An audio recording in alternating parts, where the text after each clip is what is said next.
Chromosomes. Little strands of nucleic acids and proteins are the fundamental genetic instructions that tell us who we are at birth. Most people are born with 46 chromosomes, but each year in the United States, about 6,000 people are born with an extra chromosome, making them a person with Down syndrome. If you've ever encountered someone with Down syndrome, you know that they are some of the kindest, most joyful people you will ever meet. They truly have something extra. My name is Lisa Nichols, and I have spent the last 24 years as both the CEO of Technology Partners and as the mother to Allie. Allie has something extra in every sense of the word.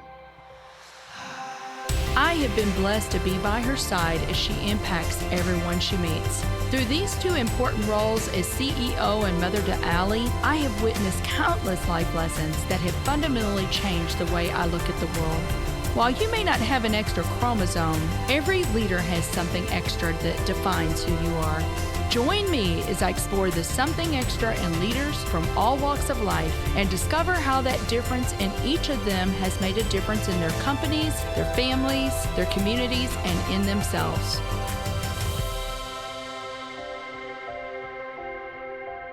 I'm thrilled to have Dr. Jason Selk on the show today. Dr. Selk is the best-selling author of several books, including his new one, Relentless Solution Focus. He is one of the nation's premier performance coaches, having worked with business titans, musicians, actors, and superstar athletes. If you like this episode today, please go to Apple Podcasts or wherever you listen and leave us a 5-star rating. So, Jason, I have been looking forward to this interview for weeks now. I've told you I am absolutely loving all your material. I was thinking about this and I was thinking, I am so blessed with an amazing life, but could it be better? Could it be improved if I learn techniques and put more things in my tool belt? If I do some reframing of my mind, it absolutely can improve. And that is what I'm really hoping today that you and I are going to be able to do for our listeners, is just to get them thinking a little bit differently, giving them some real tools that they can use to improve their life. So I am excited about this, giving a lot of the good stuff away today to our listeners to help them. So I want to give a shout out to our mutual friend, Diane Miller, because Diane is the one that had connected us. So I just want to thank you, Diane, for that. So let's get started. So tell me a little bit about your background and what were the foundation that was laid to get you doing what you're doing today? Well, Lisa, let me first say I'm very excited as well. And a big shout out to Diane. She's a mutual friend. She's actually a really, really close friend with my wife, and I know how terrific she is. So there's really a couple things. So I grew up in Cedar Rapids, Iowa. It's a very blue-collar town. And the two things I think I took from where I'm from is, number one, the importance of work ethic. Both my parents were professionals, not to mention the people I grew up with. They just really understood, I think, at an extremely deep level, the importance of getting up early, being on time, getting after it all day, and then, being proud of putting a full day of work in. I saw both my parents model that day after day after day, and obviously with friends, parents, and just really the community that I grew up in, work ethic was such a big piece of it. The other thing, and this is more just from my house, both my parents are helping professionals. My mother was a bigwig in the Alzheimer's Association. She's a therapist by training, and my dad later went on to start his own financial services firm, but he was also a therapist, a counselor by training. He was a director of a youth shelter where he spent, the majority of his time, and then had this side business where he made the majority of his money. But what I learned, I was the house where on Thanksgiving, instead of getting up and, rolling around at 10, 11 a.m. and waiting for football and eating turkey. And so we were up before the sun, and we were delivering Meals on Wheels to the elderly. And so I learned to work hard and to help other people. And I think for me, it was a really kind of a perfect fit for me to fall into the profession I've fallen into, because it's exactly what I'm most passionate about. It's what I care about the most is, I take great pride in caring about the work and doing a high quality of work and having a great work ethic. And it's extremely rewarding to me that the work that I do may actually have a positive impact in terms of helping other people. And you know what? Rest assured, I know you're helping people. But where I want to start here, you've done all kinds of things in your career, but you did work for the Cardinals from 2006. I think you worked there for 6 years, and you were the director of mental training for the Cardinals and a performance coach. I love what you said. You were told that if the players that were assigned to you did not perform better, that you would be fired immediately. so, so you knew exactly what your marching orders were every day. Wasn't easy, but in 2006 they won the World Series, and then again in 2011, while you were there. So tell me a little bit about what that taught you, and then we're going to get into a lot of other things. Well, it really ran parallel with work ethic and the fact that I care about my work. That was a really good thing. But yeah, you're right. In fact, my first day on the job, John Mozeliak, who's still with the St. Louis Cardinals, he made it very clear to me that if I didn't perform, and they were running statistics on my performance, they said, okay, he's this good before working with Selk.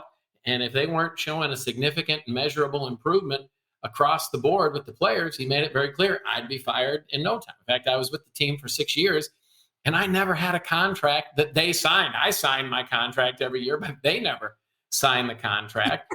So what it taught me was, at that level, the expectations are a little bit higher and more serious. And honestly, I'd tell you, this day and age, I think our expectations of performance, the normal expectations of performance, are almost embarrassingly low.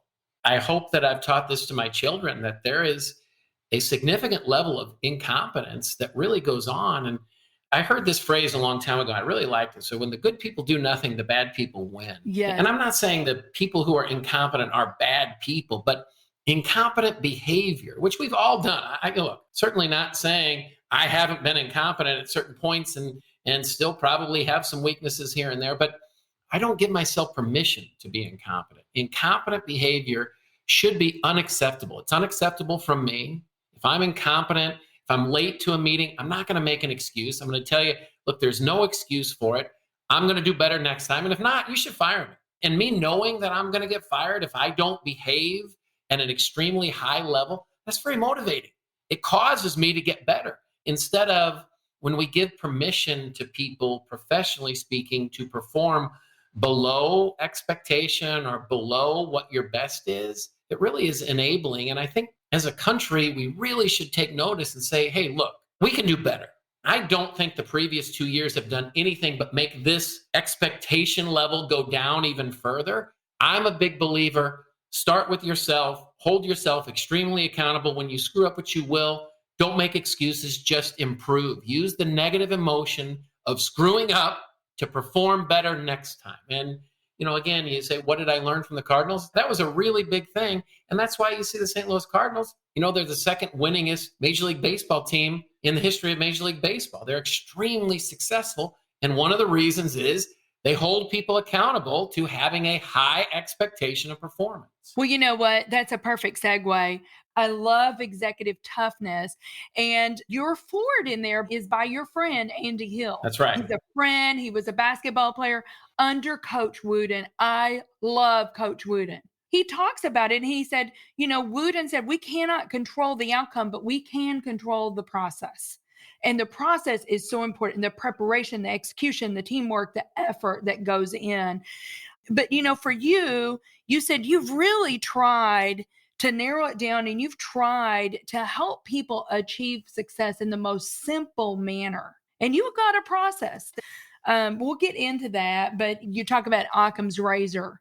What's Occam's razor for our listeners that don't know? So most people look at success, improvement as what else can I add so that I can improve, I can be better. Occam's razor is really the inverse of that. It's the purity or the perfection of Occam's razor would be when there's nothing left to delete that causes you to rise to your highest level of performance. And you're right, a lot of what I've learned, the biggest influence in my career, other than my parents and where I grew up, would be Coach John Wooden. And you talk about Andy Hill. Andy was kind enough to write the foreword for Executive Toughness. People who don't recognize Andy's name, Andy played for Coach Wooden, won multiple national championships with Coach Wooden, and then went on to become president of CBS. Now, in his tenure at CBS, he was the most successful president that they've ever had. So John Wooden taught Andy Hill, just like he taught me, that the number one tenet of controlling the scoreboard is to control process. Another really good friend of mine, in fact, I've written a couple of books with him now at this point, is Tom Bartow. Tom and Andy Hill are really close friends, and Tom and Coach Wooden were also really, really close friends. It was Tom, his uncle actually took over for Coach Wooden at UCLA. Tom told me a story one time. I said, well, how important was process really to Coach Wooden? I didn't meet him until much later in life, but I had studied his work so much. And Tom literally was best friends with him up until the day Coach Wooden passed away. But Tom said, well, he told me this story one time. I was talking to Coach Wooden and I said, Coach, if we're sitting on the bench during a game, I want to know if I can kind of crawl in your head and figure out what you're really focused on. What are you focused on? And Coach Wooden looked at Tom. He said, Tom, I'm watching to see if my guys are making their cuts in straight lines or if they're making their cuts in banana patterns. And Coach Wooden had a really good sense of humor, which I don't know if a lot of people knew that or not, but he had kind of this dry, witty sense of humor where he's kind of messing with Tom a little bit and not giving him all the information and just kind of seeing, how Tom would respond. And Tom said, Coach, hold on a second. So you're telling me greatest coach of any sport of all time, during a game, you're not looking at the scoreboard. You don't really care about what the score is or if the team's winning or losing. You're watching to see if your guys are making their cuts in straight lines. And Coach Wooden looked at Tom and said, Tom, let's be clear. Winning is important. And the best way for me to ensure that scoreboard and that the winning happens is to make sure that my guys are running their cuts in straight lines. That's the process. And if my guys are running their cuts in straight lines, they're going to be a little bit faster than the other guys out there. And if my guys are a little bit faster at everything we do, that score is going to take care of itself. And it really is a great metaphor, a great analogy, if you will, for us in real life. And again, Coach Wooden didn't necessarily know the science of it. In fact, the science hadn't been confirmed until he really kind of brought it to light. And then since, I have all these researchers, performance psychologists and sports psychologists researching, is process an effective method of controlling success and outcome? And what you'll find is the research is pretty strong. It's the number one method of controlling results that we know of. Yes, identify what you want for the result. And unfortunately, in the corporate world, they're just light years behind the sports world. You don't hear many great sports programs or athletes or coaches talk about winning without then hearing them talk about the process behind it.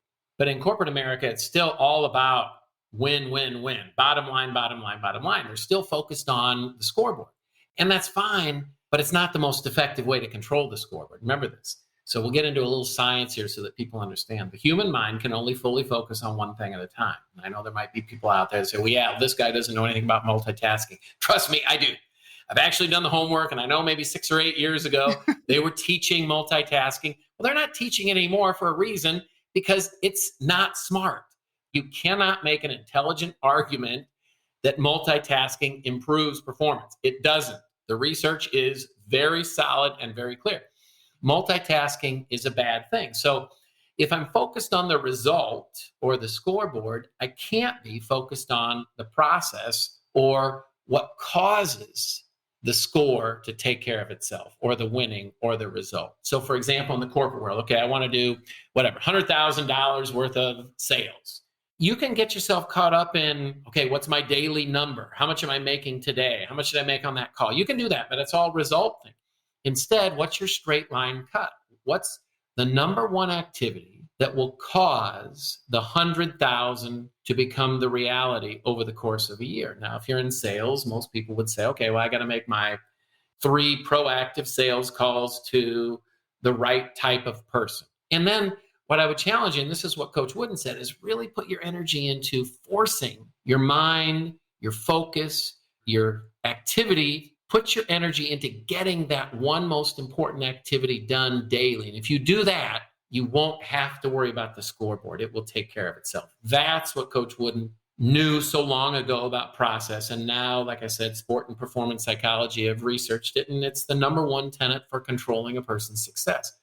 What do you want result-wise? But more important, what's the number one activity you can do daily that will cause you to get there? And then put your energy into that process, and great things you'll see will happen. So you, in your book, Executive Toughness, and we've already kind of touched on this a little bit, but there are three things that you talk about a lot. And you talk about accountability, then you talk about focus. We've already talked about that a little bit. And then the last thing you really talk about is optimism. And I want to touch on just a couple of these. So being accountable, you say the simplest definition is doing what needs to be done. And you said we have to take personal responsibility. Do not make excuses. People do not feel good when you try to justify when you screw up. Take personal responsibility. And you've got a little exercise here. For 24 hours, what should you do? So, and go back to Occam's razor. I think it's really easy for people to say, okay, well, go back to the example of, I want to do 100,000 in sales. And what most people do is they'll come up with a very extensive to-do list. They start the day every day with 8, 10, 12, 14 things to do. Listen, the most successful people, they never get everything done in any one given day. Never. I'm just going to tell you, it doesn't happen.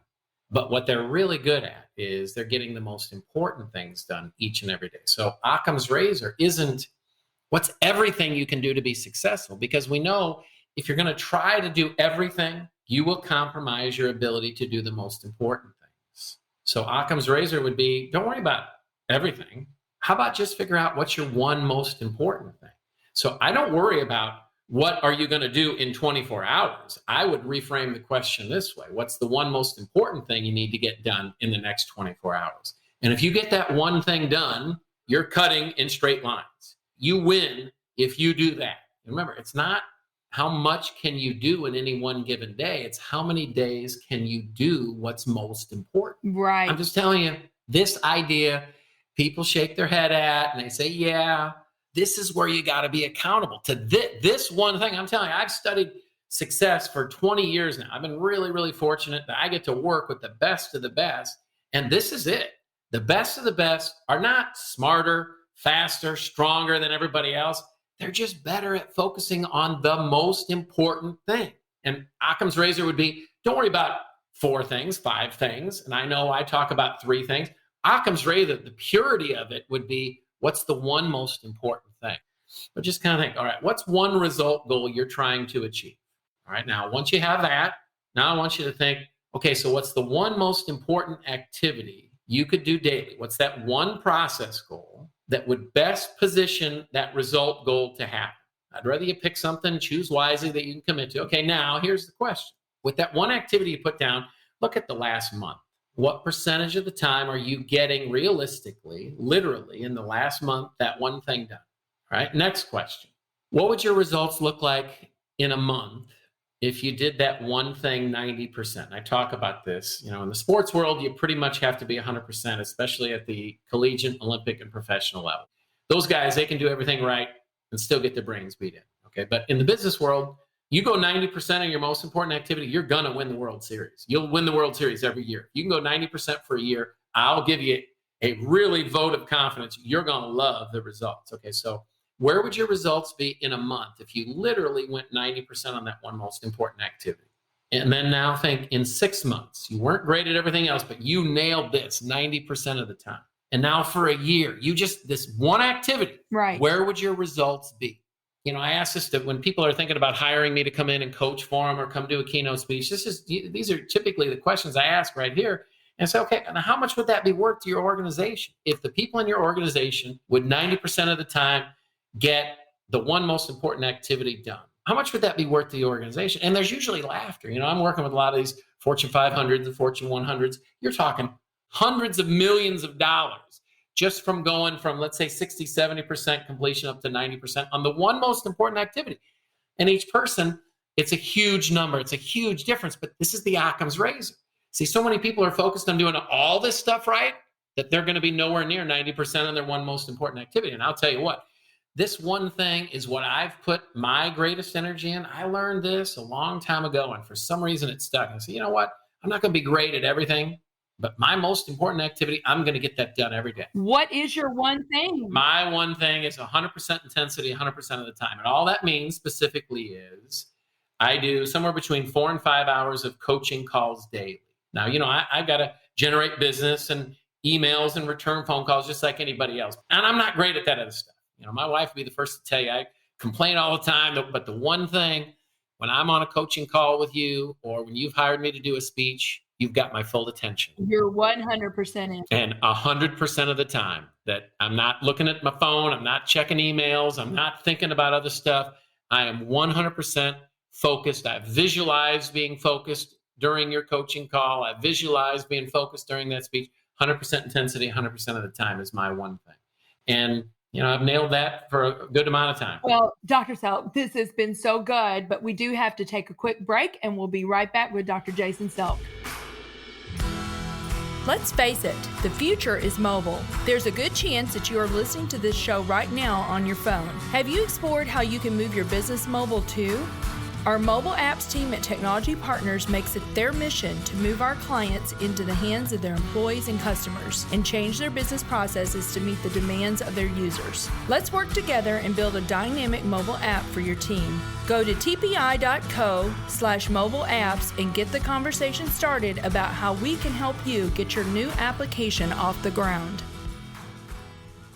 So welcome back to the Something Extra podcast with Dr. Jason Selk. So Jason, we have talked about so much here. We've talked about accountability, focus, optimism. Here's the cool thing about this though. They can all be learned. We can move the needle on all of these things, but let's camp out a minute on optimism, because I think I read somewhere where you said confidence is kind of that trait that's kind of the difference maker, and the optimism. Research shows that optimistic people are happier, healthier, they're more successful than their pessimistic counterparts.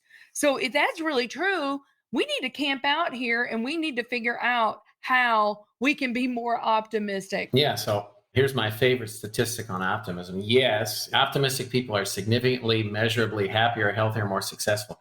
You see people with RSF, and I'll tell you, optimism and RSF are the same thing.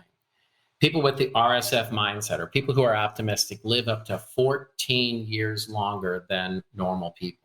How could the thoughts in your head cause a person biologically to live 14 years longer? It's totally normal to be pessimistic. It comes back to something called PCT, problem-centric thinking. And PCT is the biological hardwiring of the brain to focus on the problem. I'll give you an example. You do 100 things right, one thing less than perfect. When you're driving home thinking about your day, it's totally normal to focus in on that imperfection.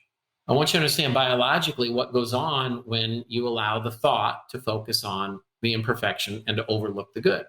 When you focus on that negative, the problem, your brain releases a neurotransmitter called cortisol into the bloodstream. Cortisol, hundreds of years ago, was really, really effective at helping people stay alive. Back when we needed to worry about getting pulled into the lion's den, it was really, really effective. Unfortunately, fast forward, we live in the safest time by far to be a human being, but we still have this biological tendency, this PCT build-in. And so what once used to be really helpful for survival is now extremely counterproductive for happiness, health, and success, because that cortisol, it moves you into fight or flight. Now, it actually does a couple of things. It causes you to feel like garbage, like literally a human being cannot experience a negative emotion. I call them the nasty six: stress, anxiety, fear, anger, depression, and guilt. You can't experience a negative emotion unless the PCT trigger has kicked the cortisol into the bloodstream. It's 100% of the time that you experience negative emotion because of PCT, 100% of the time. So when the cortisol goes into the bloodstream, it disables the brain. I move into fight or flight. I lose my ability for detailed thinking. And it also causes the negative emotion. Now, the negative emotion, not only does it feel bad, but that cortisol is like self-induced poison. Those are toxins. Again, at very small doses, it keeps you alive, but it doesn't take much to override the small dose and now start to be very counterproductive. So that's kind of pessimism, or why so many people, watch the news. All you hear about is the horrible stuff in the world. Andy Hill told me this. He was the president of CBS. He said that they had a phrase in the news: if it bleeds, it leads. Because everybody has this PCT, and so we relate to it. Now, the highly successful have learned, I can retrain my brain. Most people think you're hardwired for PCT. There's nothing you can do. That's crazy. Just like every human being is hardwired that at birth, my bicep is going to be weak. You don't have any babies that are ever born with super strong biceps. It's not possible. With training, though, every baby, every human being, for the most part, can get a strong bicep. Same is true for the brain. You can train your brain to be the opposite of PCT, which is RSF, or optimistic. Optimistic is learning to realize there's always a solution, always. So even if you're going to focus on the negative, you can replace the negative thinking immediately. And I write about this in RSF, and there's a training mechanism, and I talk about it in chapter 7 of the book. But 3 minutes a day, 3 times a week. So a 9-minute investment, you actually retrain, you rewire the brain so that PCT becomes abnormal and RSF becomes completely normal. I have as many problems as everybody else. I just don't get caught up in them. If you're a person that loves drama, you will hate, You're gonna hate my book, Relentless Solution. I mean, you'll hate this concept, you'll hate everything about it. But if you're a person that really wants to learn biologically, how do you become happier, healthier, more successful? And I try to write it as simple as possible. Pick up a copy of RSF. I talk about the training in chapter 7, but it's 3 minutes a day. You literally rewire the brain so that instead of it being normal to focus on the problem, it becomes completely normal that when you do experience problems, very quickly, and the rule of thumb is 60 seconds. If you can do it within 60 seconds, you stay out in front of that cortisol. But if you can train the brain to focus on the solutions, your confidence will rise. Your health will rise. Like you said, you could cut the major diseases in half or down by a third just from changing the way we think. So many cases of stress and anxiety and depression, all those antidepressants and anti-anxieties, the statistics are 8% of the population really biologically needs those meds, but we're closer to 30% taking the meds. Think about that 22%. And you think, well, this sounds too good to be true.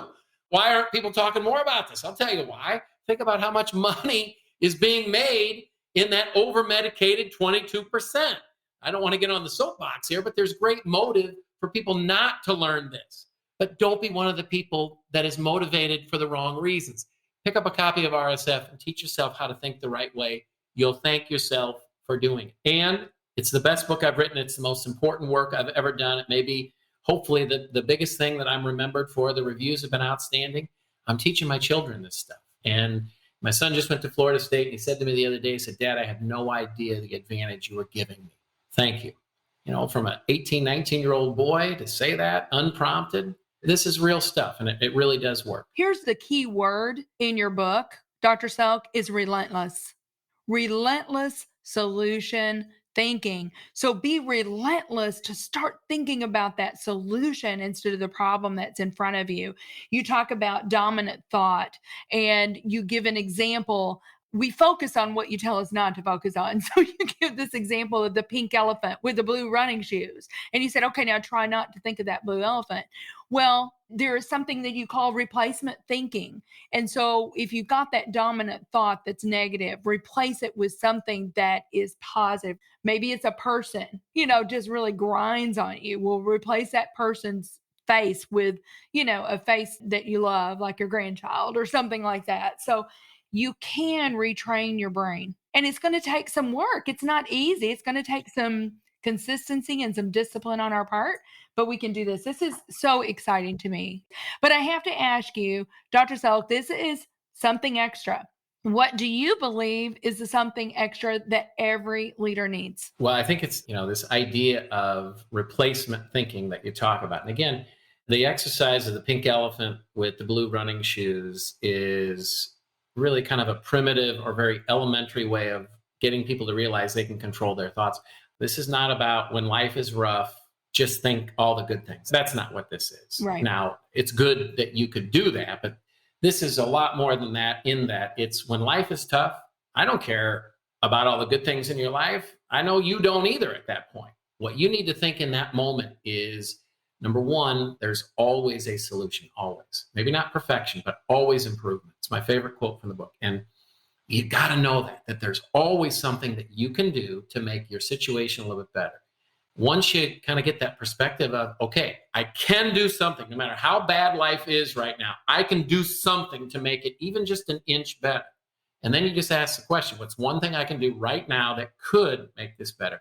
And if you put the energy into figuring out what is that 1 inch of improvement, again, it's not just pretend like everything's great when it's not. That stopped working for me a long time ago. Right. It's all about life is hard. Everybody has tough stuff in life. Be ready for it. Know that it's going to happen. Don't feel sorry for yourself when it does. Be ready for it. And when it does, attack it. And you attack it by just being relentless, asking the question, what's the one thing I can do right now that could make this better?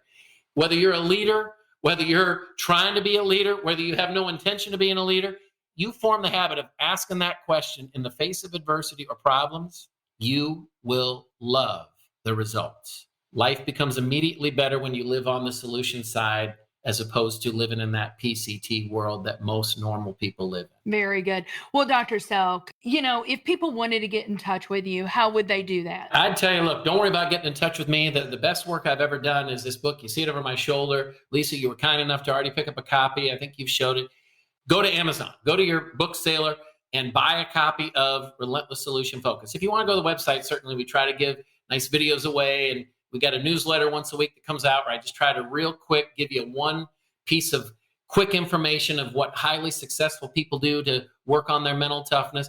But the main thing is right now, our world needs this Relentless Solution Focus. I'd ask you, buy a copy of the book, read one chapter, figure out one takeaway, and then teach that one takeaway to somebody you care about. Start with that, and that's a heck of a good place to start when it comes to what I can do to help or push people in the right direction. Wonderful. Well, Jason, this has been so much fun. Thank you so much for being on the show today. And I hope that we have a ton of RSF ambassadors out there. Right on. Thanks for having me, Lisa. I appreciate it. Thank you. Thank you for listening to today's show. Something Extra with Lisa Nichols is a Technology Partners production. Copyright Technology Partners, Inc. 2019. For show notes or to reach Lisa, visit tpi.co/podcast. Don't forget to leave a review on Apple Podcasts, Google Play, or wherever you listen.